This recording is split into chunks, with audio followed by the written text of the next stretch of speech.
Hello friend, welcome to Bajirao Reddy institute. Today analysis के आज के अंक में हम 11 दिसंबर 2024 के 3 प्रमुख समाचारों को चर्चा करेंगे, जिसमें से पहला है संवैधानिक इतिहास में या संसदीय इतिहास में विपक्षी दलों द्वारा पहली बार राज्यसभा के सभापति या जो उपराष्ट्रपति हैं भारत के, वो राज्यसभा के सभापति के रूप में काम करते हैं, उनके खिलाफ अविश्वास प्रस्ताव लाया गया है। यानी उनके खिलाफ महाभियोग का प्रस्ताव, एक तरह से जिसे इम्पीचमेंट कहा जाता है, लाया गया है। इसको समझेंगे क्यों लाया गया है, क्या मामला है। राजनीतिक पहलू में नहीं जाएंगे, लेकिन उसको समझने की कोशिश करेंगे, क्योंकि जिस समय ये लाया गया है उसका कोई बहुत मतलब नहीं है, सिंबॉलिक मतलब है, तो उसको हम समझने की कोशिश करेंगे। राष्ट्रपति का पद, उसके सारी चीज़ें जुड़े हुए समझेंगे। दूसरा मुद्दा है, एक स्टेटमेंट है कि भारत रूस का जो संबंध है या दोस्ती है, वो सबसे ऊंचे पर्वत से भी ऊंचा है और सबसे गहरे सागर से भी गहरा है। ये भारत के रक्षा मंत्री 3 दिवसीय दौरे पर रूस के यात्रा पर गए थे, और जब वो रूस के अपने रूसी राष्ट्रपति व्लादिमीर पुतिन से जब वो मिले, तब उन्होंने ये बात कही कि भारत रूस की दोस्ती गहरे सागर से भी गहरा है और ऊंचे पर्वत से भी ऊंचा है। तो इसमें हम समझेंगे क्या मामला है, अभी क्या चर्चा हुई, और बेसिकली भारत रूस का जो वर्तमान संबंध है उसके जो प्रमुख आयाम हैं उनको हम समझने की कोशिश करेंगे। तीसरा मुद्दा है वो ये है कि भारत की राष्ट्रपति श्रीमती द्रौपदी मुर्मू द्वारा जो है कल 10 दिसंबर 2024 मानवाधिकार दिवस के अवसर पे राष्ट्रीय मानवाधिकार आयोग द्वारा एक कार्यक्रम का आयोजन किया गया था। उसमें वो अपना वक्तव्य दे रही थी, चीफ गेस्ट थी, और उनके द्वारा कहा गया कि वर्तमान में जलवायु परिवर्तन और साइबर अपराध जैसे गैर मानवीय कारण भी मानवाधिकारों का उल्लंघन कर रहे हैं। उनका कहना है कि जैसे पहले हम ये मानते थे कि मानवाधिकारों का उल्लंघन करता है, लेकिन अब गैर मानव आर्टिफिशियल इंटेलिजेंस जैसी चीज़ें और जलवायु परिवर्तन जैसी चीज़ें भी मानवाधिकार के लिए खतरा बनी हुई है। तो इसमें पूरा हम मानवाधिकारों का डिक्लेरेशन क्या है, मानवाधिकार क्या होता है, राष्ट्रीय मानवाधिकार आयोग क्या है, इन सारे पहलुओं को ब्रीफ में समझने की कोशिश करेंगे। ठीक है, जुड़े प्रश्न इससे जुड़े प्रश्न हमारे वेबसाइट पे रहेंगे, तो वहाँ से आप जाके सॉल्व कर लीजिएगा, और पीडीएफ भी वहाँ आपको मिल जाएगा। देखिए, उपराष्ट्रपति श्री जगदीप धनखड़ जी, भारत में जो उपराष्ट्रपति का पद होता है, संविधान का आर्टिकल 63 के तहत कहा जाता है कि भारत का एक उपराष्ट्रपति होगा, और आर्टिकल 64 और 89(1) कहता है, संविधान का आर्टिकल 64 और संविधान का आर्टिकल 89(1) ये कहता है कि भारत का उपराष्ट्रपति राज्यसभा के सभापति के रूप में काम करता है। जो उसके काम के बारे में और शक्तियों के बारे में है वो एक यही है, बाकी राष्ट्रपति के नहीं रहने पर जो राष्ट्रपति के रूप में भूमिका अदा करता है वो अलग है, लेकिन मेन काम इनकी सभापति के रूप में देखा जाता है। ये जो चीज़ें हैं वो कहीं ना कहीं जो उपसभापति के लिए, राज्यसभा के सभापति के लिए जो पद और शक्तियां हैं वही उनकी पद और शक्तियां होती हैं, और इसके लिए आपको आर्टिकल 67 देखना पड़ता है। आर्टिकल 67 में कहा जाता है कि वो अपने पद पर 5 साल तक बने रहेंगे जब तक कि वो राष्ट्रपति को त्याग पत्र न दे, और उसी में आर्टिकल 67(b) कहता है कि राष्ट्रपति को उनके पद से हटाने के लिए प्रस्ताव भी लाया जा सकता है, जिसमें राज्यसभा द्वारा उनकी राज्यसभा की कुल सदस्य संख्या, उपस्थित और मत देने वालों की तो छोड़ो, लेकिन जितना टोटल उसकी स्ट्रेंथ है उसके 50% से ज़्यादा, और ये राज्यसभा द्वारा पास हो, और इस प्रस्ताव से लोकसभा भी सिंपल मेजॉरिटी से बहुमत हो, जो है से सहमत हो, यानी उपस्थित और मत देने वालों की बहुमत से लोकसभा भी इसे सहमत हो। साथ ही साथ इस प्रस्ताव को 14 दिन के पूर्व सूचना के पहले नहीं लाया जा सकता है। तो अब ये लाया गया है, इसको समझने की हम कोशिश करते हैं, क्या मामला है, कैसे है, आइए देखते हैं। हाँ, चूंकि अभी ये राज्यसभा का सदन 20 तारीख को समाप्त हो रहा है और 14 दिन भी कम बचा है, ऐसे में ये माना जा रहा है कि विपक्षी दलों द्वारा एक सिंबॉलिक रूप से इन्हें ये लाया गया है, क्योंकि ये वैसे भी सदन के बाद कोई ऐसी पहली बार ही लाया गया है, भारतीय संसदीय इतिहास में पहली बार लाया गया है, तो ऐसा ये भी नहीं है कि इसके बाद चलेगा कि नहीं चलेगा। और दूसरी ये है कि विपक्षी सदस्यों के पास बहुमत भी नहीं है जो इस प्रस्ताव को पास करा सके। आइए चलिए देखते हैं चर्चा में क्यों है। विपक्षी दलों द्वारा 10 दिसंबर को राज्यसभा के सभापति, जो कि भारत के उपराष्ट्रपति भी होते हैं, श्री जगदीप धनखड़, उनके खिलाफ जो है अविश्वास प्रस्ताव लाया। और ये अविश्वास प्रस्ताव किसी भी भारतीय उपराष्ट्रपति या आप कह सकते हो किसी भी राज्यसभा के सभापति द्वारा लाया गया पहला प्रस्ताव है। हालांकि विपक्षी दलों द्वारा इस तरह का प्रस्ताव अगस्त माह में भी लाने की कोशिश की गई थी, लेकिन उस समय इसे त्याग दिया गया था। इस बार प्रस्ताव दे दिया गया है। इस बार प्रस्ताव को जो है राज्यसभा के महासचिव को सौंप दिया गया है कि विपक्षी सदस्य उपराष्ट्रपति में या आप कह सकते हो सभापति में अविश्वास जताते हैं और उसके लिए वो विचार होगा, मंथन होगा। यानी एक तरह से देखा जाए तो 14 दिन की पूर्व सूचना भी लागू हो जाएगी। हालांकि इस पर चर्चा 14 दिन बाद ही हो सकती है कानूनी और संवैधानिक मान्यताओं के अनुसार।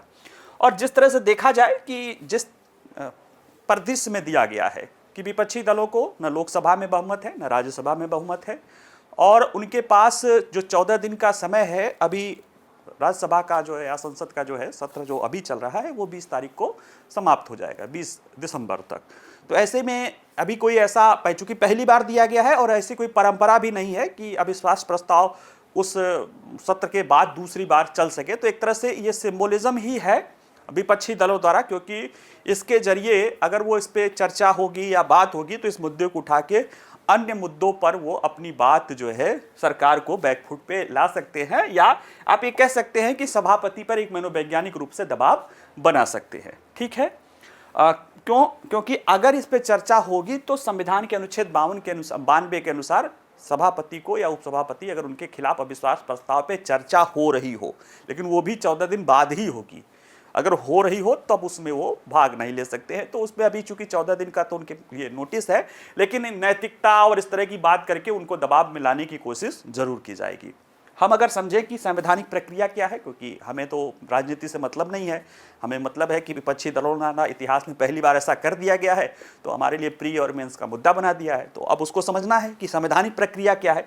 तो देखिए, भारत के संविधान में जो आर्टिकल 63 है वो राष्ट्रपति के पद की बात करता है और आर्टिकल 64 के तहत उपराष्ट्रपति के पद की बात करता है, और आर्टिकल 64 जो है बताता है कि राज्यसभा के पदेन अध्यक्ष या राज्यसभा के सभापति होंगे उपराष्ट्रपति। यानी 63 से उपराष्ट्रपति का पद है और 64 बताता है कि ये उपराष्ट्रपति पदेन रूप से ex officio chairman of the Rajya Sabha या काउंसिल ऑफ स्टेट जिसे बोला जाता है उसके होंगे। अब चूंकि राष्ट्रपति, उपराष्ट्रपति और राज्यसभा का सभापति एक ही व्यक्ति होता है, इसलिए उन्हें हटाने की प्रक्रिया भी एक ही है और ये अनुच्छेद 67 में जो है उसका बी है उसके तहत निर्धारित है। अनुच्छेद 67 के प्रावधान कहते हैं कि अपने पदभार ग्रहण करने की तिथि से 5 वर्ष की अवधि तक पद पर बने रहेंगे ये, जब तक कि वो ऐसा राष्ट्रपति को त्यागपत्र न दे। राष्ट्रपति को त्यागपत्र दे देंगे, मृत्यु हो जाएगी, हट जाएंगे, वो अलग है। इन्हें पद से हटाने के लिए अगर जो कहते हैं जैसे ना महाभियोग की तो हालांकि संवैधानिक दृष्टि से इम्पीचमेंट तो केवल राष्ट्रपति के लिए कहा गया है, लेकिन कुछ संवैधानिक संस्थाएं हैं उनके लिए भी अगर हटाने की प्रक्रिया को आमतौर पे महाभियोग कह दिया जाता है। तो अगर इन्हें हटाना हो तो वो प्रक्रिया किया गया है अनुच्छेद उसी 67 के बी पार्ट में। वो कहता है कि उपराष्ट्रपति को अगर हटाना हो तो राज्यसभा के सभी तत्कालीन सदस्य बहुमत से उनके हटाने के लिए प्रस्ताव पारित करते हैं, जिस पर तब लोकसभा द्वारा सहमति होनी चाहिए। जैसे अभी हमारे राज्यसभा की अगर मान लिया सदस्य संख्या है 238, ठीक है, तो अगर इनको हटाना है तो 119 + 1 यानी कि 120 तो चाहिए ही चाहिए इसको हटाने के लिए। अब ये क्या है कि वो ऐसा नहीं हो सकता है कि आधा से 1 नहीं है कि उपस्थित और मत देने वाले आधे और 1, पता चला 200 उपस्थित हो और 200 101 पर हट जाए, नहीं। ये तय है कि जो 238 है तो उसमें से उसके आधा जो टोटल संख्या है +1 या उससे ज्यादा होगा तभी ये हट सकते हैं, अदरवाइज। अब ये हो गया, इसके बाद ये ऐसा नहीं है, इसे फिर भेजा जाएगा लोकसभा में। लोकसभा में है सिंपल मेजॉरिटी। सिंपल मेजॉरिटी मतलब अगर जैसे 543 लोग वहां पे हैं तो ऐसा नहीं है कि 273 चाहिए, ऐसा नहीं है। वहां पे जैसे 543 हैं और मान लिया 500 लोग उपस्थित होते हैं तो 251 पर ही ये हट सकते हैं अगर वैसे, लेकिन जो है और भी कम हो सकता है तो और कम पे भी हट सकते हैं, लेकिन ये जरूरी है कि राज्यसभा की टोटल संख्या से आधे से ज्यादा लोग इस प्रस्ताव से पर सहमत होते हैं। और सबसे बड़ी बात कि इस प्रस्ताव को 14 दिन पहले उनकी पूर्व सूचना से पहले नहीं दिया जा सकता। इसमें चर्चा उनको जैसे अब कल दिया गया है, तो अब उनको ये आप मान लीजिए कि उनकी नोटिस है, अब उस पर चर्चा भी अगर हो सकती है संवैधानिक दृष्टि से तो 14 दिन बाद ही हो सकती है, उसके पहले नहीं की जा सकती। सही माने में तो उनको पहले पूर्व सूचना दे दी जानी चाहिए 14 दिन पहले कि आपके खिलाफ प्रस्ताव आएगा।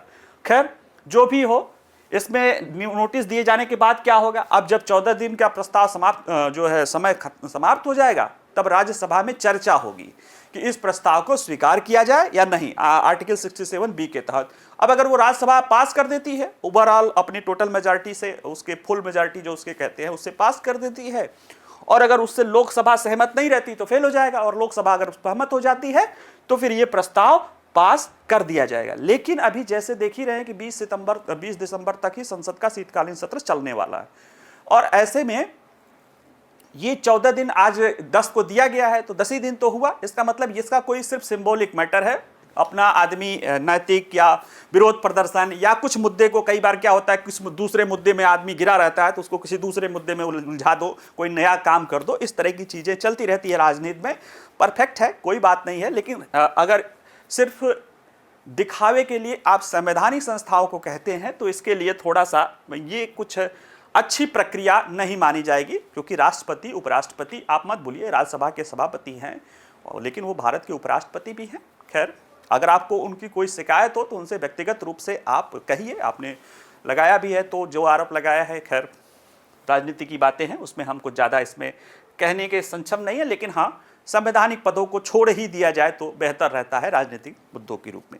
लेकिन खैर जो मेन है कि भाई एक चीज आपके दिमाग में प्रश्न में आ रहा होगा कि लोकसभा के अध्यक्ष को हटाने के लिए लोकसभा प्रस्ताव पास कर देती है बहुमत से और लोकसभा के अध्यक्ष हट जाते हैं, लेकिन राज्यसभा के सभापति के लिए राज्यसभा को टोटल से पास करना होगा और उससे लोकसभा का सहमत होना होगा।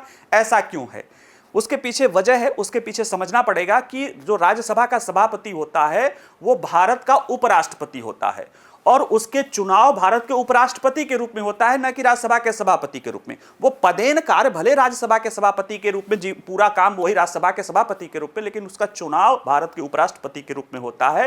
तो उपराष्ट्रपति के चुनाव में संसद के दोनों सदनों के लोग भागीदारी करते हैं। ऐसे में आप किसी एक सदन के उसके हटा नहीं सकते हैं। तो ये चीजें आप ध्यान रखिए। देखिए भारत संविधान के अनुच्छेद 63 के प्रावधान के अनुसार भारत का एक उपराष्ट्रपति होगा, और आर्टिकल 64 जो राष्ट्र और 89(1) के प्रावधान है कि भारत का उपराष्ट्रपति राज्यसभा का प्रतिनिधि सभापति होगा और कोई अन्य लाभ का पद धारण नहीं करेगा। लाभ के पद धारण की परिभाषा उसमें है, वो धारण नहीं करेगा। संवैधानिक व्यवस्था में उपराष्ट्रपति का पद धारण करने वाला व्यक्ति कार्यपालिका का भी हिस्सा होता है, क्योंकि उपराष्ट्रपति के रूप में होता है, वो राष्ट्रपति के रूप में भी काम कर सकता है, और राज्यसभा के सभापति के रूप में भी संसद का हिस्सा होता है। यहाँ पे थोड़ा सा हम आपको ना अमेरिकी संविधान से तुलना करके बता देते हैं।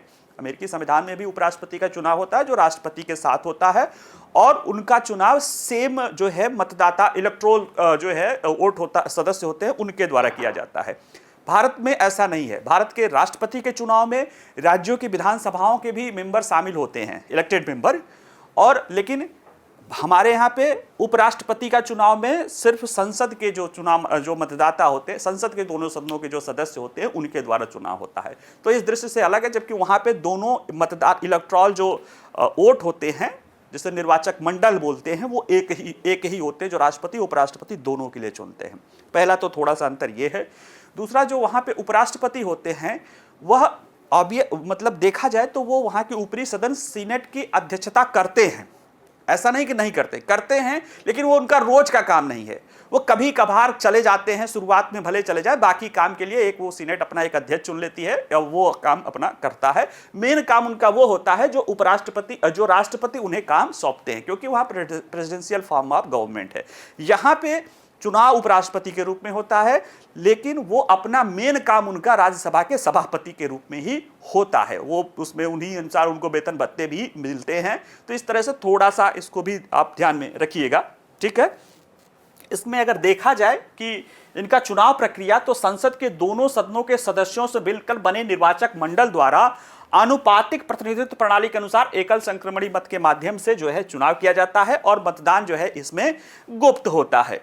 उपराष्ट्रपति संसद के किसी भी सदन में, यानी न लोकसभा के, न राज्यसभा के, और न ही किसी विधानसभा के सदस्य रह सकते हैं। ठीक है, अगर वो किसी विधानसभा के सदस्य हैं या किसी लोकसभा किसी संसद के या किसी विधायिका के सदस्य हैं और वो निर्वाचित हो जाते हैं, तो जिस दिन से वो पद धारण करते हैं उस दिन से यह मान लिया जाता है कि जिस भी सदन के वो सदस्य रहे हों, जिस भी विधायिका हो या संसद के जिस भी सदन के रहे हों, वो उसमें वो क्या हो जाता है, उस पद में उनकी रिक्ति हो जाती है, या मान लिया जाता है कि वो पद उन्होंने छोड़ दिया। कोई व्यक्ति उपराष्ट्रपति के रूप में निर्वाचित होने के लिए उसे क्या है कि भारत का नागरिक हो, 35 वर्ष की आयु पूरा कर चुका हो, राज्यसभा में निर्वाचित होने के लिए अहर हो, वह व्यक्ति भी पात्र नहीं है जो भारत सरकार या राज्य सरकार या किसी अधीनस्थ स्थानीय प्राधिकरण के अधीन कोई लाभ का अगर पद धारण कर रहा हो तो वो भी नहीं हो सकता है, यानी उसके लिए उनको छोड़कर ही ये उपराष्ट्रपति पद बनना पड़ता है। तो ये भारत के उपराष्ट्रपति से जुड़ी हुई चीजें हैं और प्रक्रिया भी है, आपने देख ही लिया है। बाकी इसमें कुछ होना ज़्यादा नहीं है, ये एक तरह से राजनीतिक आप कह सकते हो कि मुद्दे को थोड़ा सा सेंसिटिव करने का या किसी और मुद्दे से ध्यान भटकाने का ये एक प्रपंच मात्र ही आप इसको कह सकते हो। ये देखिए तस्वीर है, रूस के राष्ट्रपति है और भारत के रक्षा मंत्री हैं। आमतौर पर ये बहुत कम ही देखा जाता है कि रूस के राष्ट्रपति अपने समकक्षों के सिवा, यानी राष्ट्राध्यक्ष शासनाध्यक्ष के सिवा किसी से मिलते हों, लेकिन उन्होंने ये प्रोटोकॉल कई बार तोड़ा है। भारत के लिए तो वो एनएसए से भी मिले हैं, विदेश मंत्री से भी मिले हैं, रक्षा मंत्री से भी मिले हैं और गर्मजोशी से मिले हैं, 1-to-1 मिले हैं। चीन के भी विदेश मंत्री से भी मिले हैं, रक्षा मंत्री से भी मिले हैं। तो लगभग देखा जाए तो इन्हीं 1-2 देशों के साथ वो इस तरह का बिहेव करते हैं, अदरवाइज वो प्रोटोकॉल के बड़े सख्त रहे हैं व्लादिमीर पुतिन। ये जब रक्षा मंत्री 8, 9, 10 3 दिन के अपने दौरे पर रूस में थे, उस समय कई कुछ इंटर मिनिस्ट्रियल मीटिंग होती है मिलिट्री और उसके लेकर जो कई सारे हमारे रूस के बीच में कई सारे विभागों और मंत्रालयों की मीटिंग होती रहती है आपस में सहयोग को लेकर, क्योंकि जब से हमने अपने संबंधों को 2010 तक स्पेशल प्रिविलेज स्ट्रेटेजिक पार्टनरशिप बनाया है, तब से ये चीज़ें बहुत आम है। उस मीटिंग के दौरान कई सारी चीज़ें हुई। 9 तारीख को तो मैंने बताया कि आईएनएस त्रिशूल को भी जो है लॉन्च किया गया, वहीं से तो मतलब जलावतरण किया गया। साथ ही साथ जब इनकी रक्षा मंत्री की रूस के राष्ट्रपति से मीटिंग हो रही थी, तब इन्होंने कहा कि रूस के भारत के संबंधों पर, यानी भारत का रूस के साथ संबंध रखने को लेकर बहुत सारे दबाव आए हैं, जो घरेलू स्तर पे भी आए हैं, बाहरी स्तर पर भी आए हैं, यानी निजी स्तर पर भी आए हैं और सार्वजनिक स्तर पर भी आए हैं। आप सोचिए, आपका कोई मित्र किसी देश से युद्ध लड़ रहा है, यूक्रेन से, कितना आप पे नैतिकता वाला प्रेशर आ रहा होगा। क्या इसके बावजूद भी भारत ने हर दबाव को बर्दाश्त करते हुए रूस के साथ अपनी मित्रता को सबसे ज़्यादा महत्व दिया है, उस पर बल दिया है। और इसी दौरान उन्होंने कहा कि भारत का रूस के साथ जो रिश्ता है, जो संबंध है, वह सबसे ऊंचे पर्वत से ऊंचा है और सबसे गहरे सागर से भी गहरा है। इस तरह से समझिए कि एक बार ऐसे ही भारत और जब प्रधानमंत्री जी स्टेट विजिट पे गए थे वहाँ पे अमेरिका में, तो उन्होंने जो वहाँ के समय राष्ट्रपति हैं जो बिडेन, उन्होंने कहा था कि भारत और अमेरिका का संबंध जो है वो आकाश से लेके पाताल तक, मतलब आसमान से लेके ज़मीन के नीचे तक जो है। तो इस तरह की बातें बताई जाती है कि हमारे संबंधों के दायरे में क्या है। और वैसे भी भारत रूस के लिए जो संबंध है वो बिल्कुल अलग है, क्योंकि रणनीतिक साझेदारी तो बहुत सारे देशों के साथ है, लेकिन स्पेशल प्रिविलेज यानी विशेष और विशेषाधिकार प्राप्त रणनीतिक साझेदारी भारत और रूस के बीच में है। क्यों ऐसा है, क्या है, इसको भी समझेंगे और समझने की कोशिश करेंगे कि क्या अभी इस यात्रा के दौरान कुछ ऐसे कौन से प्रमुख मुद्दों पर चर्चा हुई है जो हमारे उनके बीच में थोड़ा सा अभी कम जो है, थोड़ा सा परेशान करने वाला मुद्दा है। उसमें जाहिर सी बात है रूस की अपनी व्यस्तता ही हो सकती है। देखिए, रक्षा मंत्री राजनाथ सिंह 10 दिसंबर को रूसी राष्ट्रपति व्लादिमीर पुतिन के साथ अपनी बैठक में रूस के लिए भारत के समर्थन की पुष्टि की और कहा कि भारत रूस साझेदारी की अपार संभावनाओं पर इन्होंने प्रकाश डाला है। राजनाथ सिंह ने कहा कि भू राजनीतिक चुनौतियां और भारत पर सार्वजनिक और निजी दोनों तरह के भारी दबावों के बावजूद भारत ने एक सचेत निर्णय लिया है कि भारत न केवल रूस के साथ घनिष्ठ संपर्क जारी रहेगा, बल्कि अपने संपर्क को और गहरा और विस्तारित करेगा। यानी ये दर्शाता है दुनिया को, जो है आप कह सकते हो कि मैसेज है भारत सरकार का कि रूस के साथ जो भारत का संबंध है वो भारत उसे महत्व न देता भी है बल्कि उसे और ज़्यादा गहरा बनाने की कोशिश करेगा, जबकि चुनौतियां और दबाव बहुत ही हैं। प्रधानमंत्री की ओर से जो उनको शुभकामनाएं दी गई थी राष्ट्रपति को, उसको भी कहा और उन्होंने कहा कि भारत के दीर्घकालीन समर्थन को दोहराया। और रक्षा मंत्री ने राष्ट्रपति से कहा कि हमारे देशों के बीच दोस्ती सबसे ऊंचे पर्वत से भी ऊंची है और सबसे गहरे सागर से भी गहरी है हमारी रूस की दोस्ती। ठीक है, ये भी किया। और इस वार्ता के दौरान कुछ बातों पर भी हुई, यानी जो संबंध हो रहे थे वो क्यों हो रहे थे, क्योंकि हमने 2010 में जब रूस के राष्ट्रपति भारत आए हुए थे तो पहले 2001 में जब रूस के राष्ट्रपति भारत आए थे तो हमने रूस के साथ स्ट्रेटेजिक पार्टनरशिप, अभी देखेंगे उसे, फिर 2010 में उस रणनीतिक साझेदारी को हमने स्पेशल प्रिविलेज रणनीतिक साझेदारी या विशेष विशेषाधिकार प्राप्त रणनीतिक साझेदारी में बदल दिया, जिसमें कई सारे सहयोगी आपस में सहयोग होता है, जिसमें से एक सहयोग सैन्य एवं सैन्य तकनीकी सहयोग पर भारत रूस अंतर सरकारी आयोग भी है। इसमें दोनों देशों के रक्षा मंत्री जो है आपस में मीटिंग करते हैं। तो इसकी 21वीं बैठक अभी वहां पे हुई थी जिसमें भारत के रक्षा मंत्री गए थे। 22वीं बैठक के लिए उन्होंने रूस के रक्षा मंत्री को आमंत्रित किया है, जिसको स्वीकार कर लिए हैं, यानी अगली बैठक भारत में होगी। यही क्रम चलता रहता, कभी यहाँ जाएंगे कभी वहां जाएंगे। ठीक है, तो इसमें टिप्पणी करते हुए कहा कि द्विपक्षीय रक्षा संबंधों की पूरी श्रृंखला की समीक्षा करते हुए हमने दोनों देशों के बीच सहयोग को गहरा करने के तरीकों पर विचार किया है और जो हमारा विशेष और विशेषाधिकार प्राप्त रणनीतिक साझेदारी है उसको हम और मजबूत करेंगे। और इसमें देखिए, भारत अपने घरेलू रक्षा उद्योग की क्षमताओं को बढ़ाने के लिए और सभी क्षेत्रों में औद्योगिक सहयोग बढ़ाने के लिए रूस से दृढ़ संकल्प है और इसके लिए वो रूस से सहयोग की भी उम्मीद करता है। इसी दौरान कुछ मुद्दों पर भी चर्चा हुई, क्योंकि भारत के रक्षा मंत्री ने, जैसे दिख रहा था कि कई सारी चीजें रूस को देनी थी लेकिन उसमें कुछ देरी हुई। जैसे अभी जो मेन मोटे तौर पे है कि भारत रूस के साथ S-400 पर डील कर रहा, जिसमें से 5 रेजिमेंट या 5 बैटरियां मिसाइल डिफेंस सिस्टम की, एयर मिसाइल डिफेंस सिस्टम की देनी थी, जिसमें से 3 रूस ने दे दिया है, 2 अभी नहीं दे पाया है, जिसकी उम्मीद है कि वो 2025 तक दे देगा। उसके पीछे जो वजह बताई जा रही है वो यह है कि रूस का खुद से अपने युद्ध में जो है बिजी हो जाना है 22 फरवरी 2022 के बाद से। तो ऐसे में इसको लेकर भी रक्षा मंत्री ने राष्ट्रपति से अनुरोध किया कि वो इसकी डिलीवरी को जल्दी कर दे, तो उन्होंने कहा कि जल्दी ही 2025 में दे दिया जाएगा। एक और चीज़ थी जो उसमें चर्चा का विषय था, वो ये था कि क्रिविक श्रेणी की जो स्टील्थ ब्रिगेड है, 2 ब्रिगेड को देना था, 2016 में समझौता हुआ था, लेकिन उसमें से लेट हो रहा था। एक को तो कल ही जो है, कल क्या बल्कि परसों 9 दिसंबर को आईएनएस तुसील के रूप में जो है जलावतरण कर दिया गया है। और आईएनएस तमाल नाम है ना, आईएनएस तमाल के नाम से जो दूसरा फ्रिगेट है उसको अगले साल पहली तिमाही में जलावतरण करने की उम्मीद है। तो और इसी के साथ साथ एक पट्टे पे ले गई थी SSN या न्यूक्लियर अटैक सबमरीन, जिसमें ऐसी न्यूक्लियर सबमरीन होता है जो कि सबमरीन युद्ध या दूसरे युद्ध पोतों को हमला करने के लिए लिया जाता है। तो न्यूक्लियर अटैक सबमरीन आईएनएस चक्र था उसमें, और उसी तरह की और न्यूक्लियर सबमरीन बनाने की भी बात वहाँ पे की गई है। और इसके बाद संभवतः जो भी प्रोजेक्ट बनेंगे इनको लेकर जो है ये भारत में ही बनाने की योजना है।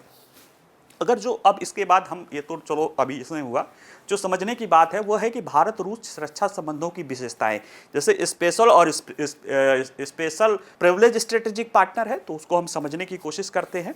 देखिए, भारत का दीर्घकालिक और समय परिचित साझेदार रहा है। एक बार किसी पत्रकार ने पूछा भारत के विदेश मंत्री से कि आप रूस पर इतना क्यों करते हैं, तो उन्होंने कहा कि हमारे और रूस का संबंध ना समय टेस्टेड है। 47 से हमारा संबंध है, आज़ादी के पहले से, अप्रैल 47 से ही हमारा उनका संबंध हो गया था। आज़ाद तो हुए थे हम 15 अगस्त 1947 को, हालांकि सरकार तो पहली बन गई थी। तो तब से हमारा सोवियत संघ के साथ कूटनीतिक संबंध है और सोवियत संघ का ही उत्तराधिकारी रूस को माना जाता है। तो फॉरेन मिनिस्टर ने बड़े कहा कि दुनिया में हमारे सभी देशों के साथ संबंध रहे हैं, उतार चढ़ाव आते रहे हैं, लेकिन रूस के इतने लंबे समय के जो संबंध हैं इसके बावजूद भी कभी ऐसा नहीं हुआ। हाँ, कभी अच्छे संबंध थोड़े कम, मतलब उनकी डिग्री 100 की जगह 90 रही हो, 80 रही हो, लेकिन ऐसा नहीं हुआ कि कभी हमारे उनके संबंध खराब रहे हों। आज अमेरिका भारत के संबंध अच्छे भी दिखते हैं। ट्रंप आए थे तो अच्छे हो गए थे, बाइडेन आए थे तो थोड़ा अच्छा थोड़ा बुरा चल रहा था, और जबकि यही अमेरिका था कि 71 के लड़ाई में पाकिस्तान के साथ हमारे लिए जो है अपने जंगी बेड़ा भी भेज दिया था, रूस मदद के लिए नहीं आता तो हमारी स्थिति तो खराब ही हो गई थी। तो वो चीज़ें हैं। तो ये समझने की बात है कि भारत रूस का संबंध ना टाइम टेस्टेड है, दोस्त है, इसीलिए रूस भारत जो है सारी चीज़ों के बावजूद रूस को छोड़ना नहीं चाहता। वही बात रक्षा मंत्री ने भी कहा कि सारे दबावों के बावजूद न हम अपने संबंधों को मजबूत है बल्कि और गहरा और मजबूत कराने की स्थिति में चल रहे हैं। अक्टूबर 2000 में जब राष्ट्रपति पुतिन की यात्रा हुई थी तो भारत रूस रणनीतिक साझेदारी पर घोषणा किया गया था। देखिए, स्ट्रेटेजिक पार्टनर में क्या होता है कि दो देशों में पहले अपने व्यक्तिगत राजनीतिक कूटनीतिक संबंध होते हैं।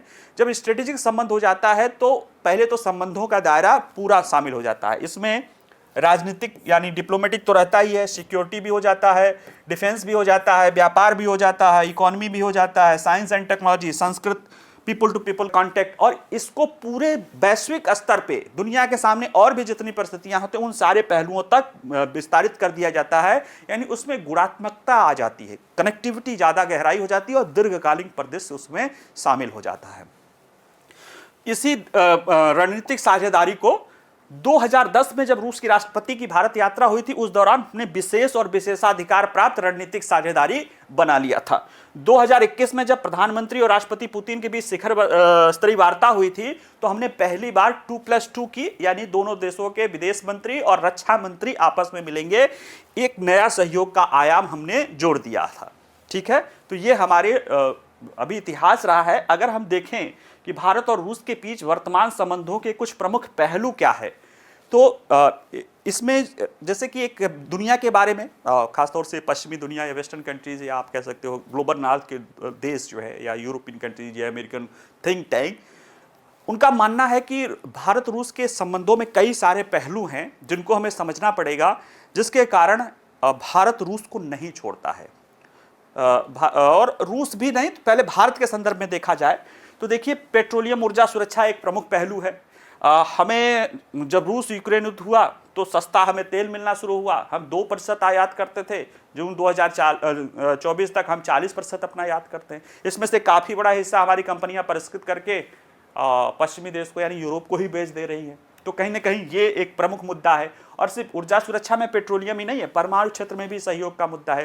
रूस हमेशा हमें सहयोग दिया। 1974 के बाद जब हमने परमाणु परीक्षण पहला किया था, उसके बाद अमेरिका पूरी दुनिया के ने हम पे क्या कर लगाया, प्रतिबंध लगाया। हालांकि उस दौरान थोड़ा फ्रांस भी हमसे लिबरल ही रहा, लेकिन रूस परहेज नहीं किया, उसने अपने सहयोग को जारी रखा, जबकि अमेरिका जो है बिल्कुल वो सख्त चीज़ों को अपना रहा था। अमेरिका की तुलना में रूस जैसे नागरिक सहयोग समझौता भी अमेरिका ने ही करवाया था, 2010 में लागू हुआ था, लेकिन उसका लाभ उसमें सबसे ज़्यादा एक्टिव भूमिका किसने निभाई, रूस ने निभाई। और कुंडन कुलन में 2 फरवरी 2006 में 6 और 1000 मेगा वाट के जो है प्लांट लगाने पर दोनों में सहमति हुई है। इसी तरह से रक्षा सहयोग का क्षेत्र है, वो बहुत बड़ा क्षेत्र है। हम जितने भी प्लेटफॉर्म या डिफेंस प्लेटफॉर्म या साजो सामान यूज करते हैं उसमें 50% से ज़्यादा जो है हम रूस का उपयोग करते हैं। हथियारों का रूस सबसे बड़ा निर्यात करता है और हम उससे प्राप्त करते हैं। S-4 मिसाइल रक्षा सिस्टम भी है, दुनिया की जो सबसे एडवांस सिस्टम मानी जाती है S-500 जो रूस का, उसके छोड़कर। और ये कई मामले में रूस के अमेरिका के जो थॉट सिस्टम है उससे भी ये बेहतर है, जैसे अमेरिका किसी को देता भी नहीं है, देता भी तो अपने सैनिक वहाँ जाके रख देता है। ब्रह्मोस सुपरसोनिक क्रूज मिसाइल है, ये भी प्लेटफॉर्म है जिसे न केवल दोनों देश मिलकर बना रहे हैं बल्कि तीसरे देश को बेच भी रहे हैं। फिलीपींस जो है पहला ग्राहक भी है। साथ ही साथ रूस कई वर्षों से भारत का पसंदीदा हथियार क्यों रहता है, क्योंकि वो एंड यूज वाला लफड़ा नहीं पालता। ठीक है, यूज करो और कोई दिक्कत नहीं, सेंसिटिव टेक्नोलॉजी भी देने के लिए तैयार रहता है, जबकि और देश नहीं थे। हालांकि अब देश तैयार होना शुरू हो गए हैं, धीरे धीरे रूस के नक्शे कदम पे चलने लगे हैं। उनको पता है कि भारत को अगर रूस के डाइवर्सिफाई करने की कोशिश है, जो कि भारत खुद भी चाहता है किसी एक ही प्लेटफॉर्म पे लंबे समय तक रहना, क्योंकि उसी तरह के प्लेटफॉर्म हमारा एडवर्सरी जो सबसे बड़ा एडवर्सरी है चीन, वो भी उपयोग कर रहा है।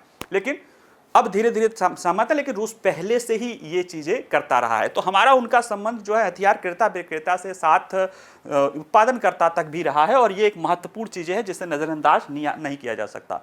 आर्थिक क्षेत्रों में भी संबंध प्रगाढ़ होने शुरू हुई है, और अभी तो 68 अरब डॉलर का व्यापार हो रहा है, जिसमें से ज़्यादातर रूस पर ही फेवर है क्योंकि हम पेट्रोलियम ज़्यादा ले रहे हैं, और लक्ष्य है कि 2030 तक इसे 100 अरब डॉलर तक ले जाएंगे और उसमें व्यापार के अनेक क्षेत्रों को ढूंढना है जहां पे ये व्यापार जो है दोनों के लिए जो है संतुलित हो सके, जिससे निवेश है और भी चीज़ों को खोलने की बात जो है की जा रही है। साथ ही साथ कनेक्टिविटी के लिए चेन्नई व्लादिवोस्टोक समुद्र कनेक्टिविटी है, साथ ही साथ international north south transport corridor भी है, ईरान के जो है चाबहार से लेके जो है रूस के तक जाता है। तो ये चीज़ें हमारे लिए कनेक्टिविटी का भी है, लोगों के बीच संपर्क को भी बढ़ावा देने का काम किया जा रहा है, और साथ ही साथ जो भारत की विदेश नीति में रणनीतिक स्वायत्तता या स्ट्रेटेजिक ऑटोनॉमी की बात की जाती है, उसके लिए भी रूस हमेशा से शीत युद्ध काल से लेकर अभी तक रूस का संबंध भारत के लिए कि वो सभी जितने भी ताकत के केंद्र हैं उन सबके साथ अपने संबंधों को रखेगा। तो ऐसे में भारत रूस के लिए जो संबंध है वो काफ़ी महत्वपूर्ण है, और जब उसके और किसी संबंध के लिए आप कैसे सोचेंगे कि उसके लिए कहा जाता है कि इतने लंबे दौर में भी कभी हमारे और रूस के संबंध खराब नहीं रहे, कम अच्छे रहे, बहुत अच्छे रहे, लेकिन खराब रहे ऐसा नहीं रहा। जब हमें ज़रूरत रही तो रूस ने हमें साथ दिया, जब रूस को ज़रूरत रही तो सारे विरोध के बावजूद भी हमने साथ दिया। ये बात रूस भी मानता है, और ये बात हम भी मानते हैं कि रूस के राष्ट्रपति कई बार कह सके हैं कि भारत को, हमें पता है कि भारत के प्रधानमंत्री के ऊपर और भारत के ऊपर कितना दबाव है, लेकिन वो किससे झेल रहे हैं।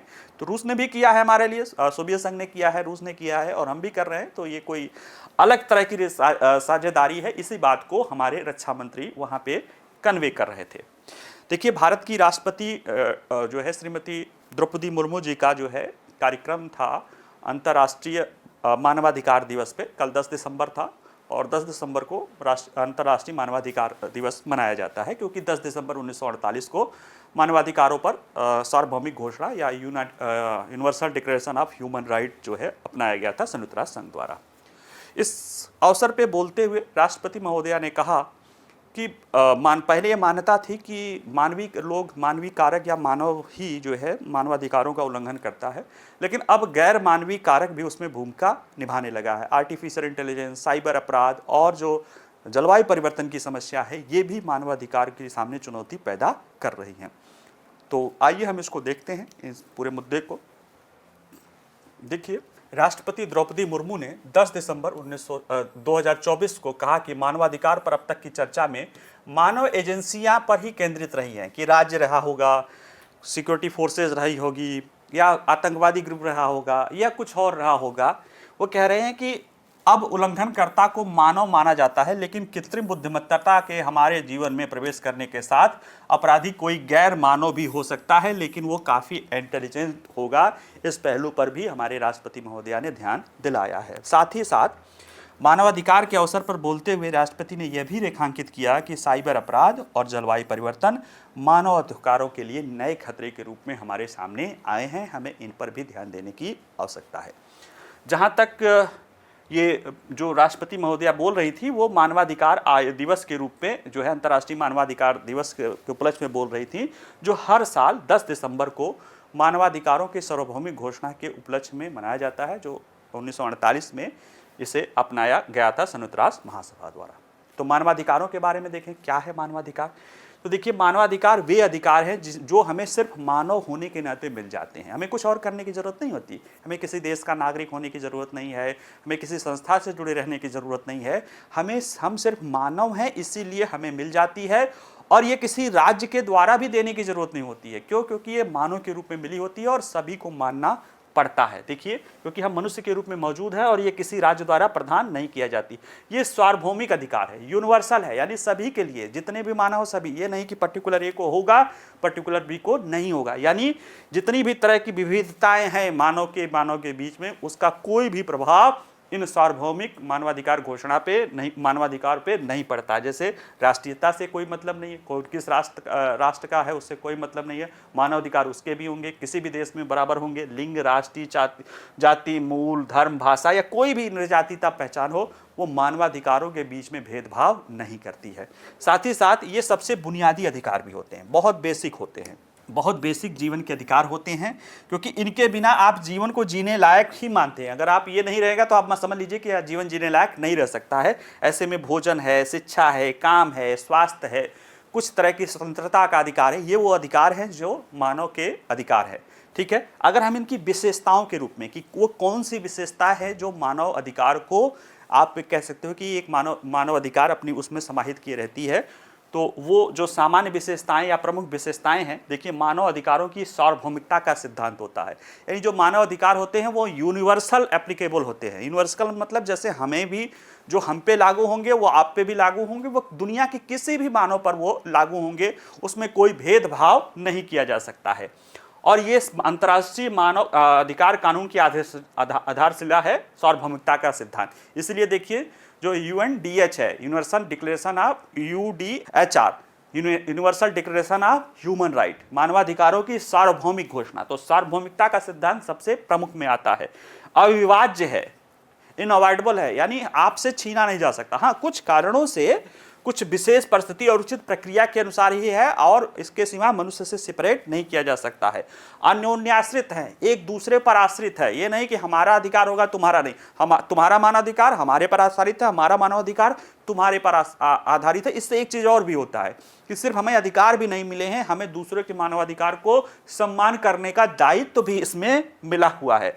ठीक है, साथ ही साथ ये भेदभाव नहीं करता है, यानी वो तो यूनिवर्सलाइजेशन से निकल जाता, फिर भी कहा गया है कि ये नॉन डिस्क्रिमिनेशन इन नेचर है, यानी अंतर्राष्ट्रीय मानवाधिकार कानूनों में शामिल है। यह सिद्धांत सभी प्रमुख मानवाधिकार संधियों में महत्व है। यानी इस बीच व्यक्तियों के रूप में जबकि हम अपने मानवाधिकार के हकदार हैं, हमें दूसरों के मानवाधिकारों को भी सम्मान करना चाहिए और उनके लिए खड़ा होना चाहिए। क्योंकि अगर आज किसी दूसरे के मानवाधिकार के लिए खड़े नहीं हो रहे हैं तो आप समझ लीजिए कि आपके भी मानवाधिकार प्रभावित हो रहे हैं, क्योंकि वो आप और वो नहीं, वो मानव के अधिकार कहीं ना कहीं प्रभावित हो रहे हैं। ठीक है, आइए जरा देखते हैं मानवाधिकारों की सार्वभौमिक घोषणा के बारे में। तो देखिए, मानवाधिकारों की सार्वभौमिक घोषणा या UDHR एक ऐसा दस्तावेज है जो स्वतंत्रता और समानता के लिए वैश्विक रोडमैप की तरह काम करता है और हर व्यक्ति के अधिकारों की रक्षा करता है, हर जगह दुनिया के किसी भी देश में। यह पहली बार था जब देश उन स्वतंत्रताओं और अधिकारों पर सहमत हुए थे जो हर व्यक्ति के लिए स्वतंत्र, समान और सम्मान के साथ अपना जीवन जीने के लिए सार्वभौमिक सुरक्षा के अधिकार उन्हें देते हैं। जैसे कि आज दुनिया के देश जो बांग्लादेश में हो रहा है बोलते हैं, तो उसके पीछे वजह है क्योंकि वो जो कुछ सामान्य अधिकार है ना, वो सभी को मिला हुआ है। वो आप देशों को उसको आंतरिक मामला बता के उससे बच नहीं सकते हैं। 1948 में संयुक्त राष्ट्र सभा द्वारा अपनाई गई यह अधिकार मौलिक मानवाधिकारों को निर्धारित करने वाला पहला कानूनी दस्तावेज था और इसके 30 अनुच्छेद हैं जो वर्तमान और भविष्य के मानवाधिकार और उसके पहलुओं के बारे में बताते हैं। इसमें 2 अनुबंध भी है, नागरिक और राजनीतिक अधिकारों के लिए अंतर्राष्ट्रीय अनुबंध और आर्थिक, सामाजिक और सांस्कृतिक अधिकारों के लिए अनुबंध। इनके तहत ये जो है क्रियान्वित किए जाते हैं। जहाँ तक राष्ट्रीय मानवाधिकार आयोग के बारे में या भारत का राष्ट्रीय मानवाधिकार के बारे में आयोग के बारे में देखा जाए तो इसकी स्थापना 12 अक्टूबर 1993 को की गई थी और यह एक कानून था, मानवाधिकार संरक्षण अधिनियम 1993, जिसे बाद में मानवाधिकार संरक्षण संशोधन अधिनियम 2006 द्वारा संशोधित किया गया था। इसके तहत इसकी स्थापना की गई थी राष्ट्रीय मानवाधिकार आयोग का और यह मानवाधिकारों के संवर्धन और संरक्षण में भारत की चिंता लगा रहता है और ये इसका काम करता है। इसकी स्थापना जो हुई थी वो एक पेरिस एग्रीमेंट हुआ था, पेरिस सिद्धांत 1951 में, अक्टूबर 1991 में, जिसमें मानवाधिकारों के संरक्षण के लिए एक राष्ट्रीय स्तर के संस्थान स्थापित करने की बात की गई थी। उसी को लेकर फिर 93 में कानून बना था और अक्टूबर 1993 में हमारे यहाँ पे एक ऐसा एक राष्ट्रीय मानवाधिकार संरक्षण संस्थान को लाया गया था। और इसमें अगर देखें कि जो मानवाधिकार संरक्षण अधिनियम 1993 है, बाद में 2006 में जो संशोधन किया गया, उसमें मानवाधिकार को क्या परिभाषित करके कहा जाता है, तो उसमें कहा जाता है कि मानवाधिकारों को संविधान द्वारा प्रदत्त किया जाता है या गारंटीकृत किया हो या अंतर्राष्ट्रीय अभिसमयों द्वारा वो सन्निहित हो, वो व्यक्ति के जीवन, स्वतंत्रता, समानता और सम्मान से संबंधित अधिकारों के रूप में ये परिभाषित करता है और न्यायालयों द्वारा इसे गारंटीकृत किया जा सकता है इस पहलू में। ठीक है, तो ऐसे में आप इसको पूरा डिटेल में पढ़िएगा, जो भी मानवाधिकार और इस तरह की चीज़ें हैं, और उन पहलुओं पर भी ध्यान देने की ज़रूरत है कि हमारे स्वतंत्रता, समानता, सम्मान में कैसे वो गैर पहलू भी कर रहे हैं। ठीक है, चलिए आज के लिए इतना ही। इससे जुड़े प्रश्न हमारे वेबसाइट पर रहेंगे, तो वहाँ से आप ले लीजिएगा, PDF भी मिल जाएगा।